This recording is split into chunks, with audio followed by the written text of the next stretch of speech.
حدیث نمبر 254 254 عن علقمة قال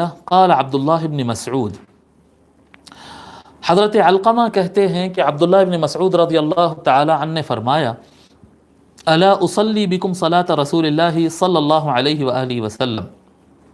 کیا میں تم کو رسول اللہ صلی اللہ علیہ وآلہ وسلم کی نماز ان جیسی نماز پڑھ کے بتاؤں جیسا حضور پڑھتے تھے ویسا پڑھ کے بتاؤں؟ قال، علقمہ کہتے ہیں، فصلى فلم يرفع يديه الا مرة، بس حضرت عبداللہ ابن مسعود رضی اللہ عنہ نماز پڑھے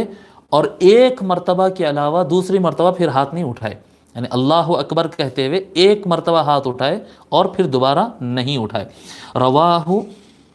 رواہ ابو داود و ترمذی، اس حدیث کو ابو داود اور ترمذی نے روایت کیا، والنسائی وزاد ثم لم يعد، اور امام نسائی نے یہ الفاظ اضافہ کیا اس میں، ثم لم يعد، وہ دوبارہ نہیں اٹھائے، پھر یہ الفاظ انہوں نے اضافہ کیا۔ وقال ابو عیسیٰ هذا حدیث حسن، ابو عیسیٰ ترمذی نے کہا کہ یہ حدیث حسن ہے۔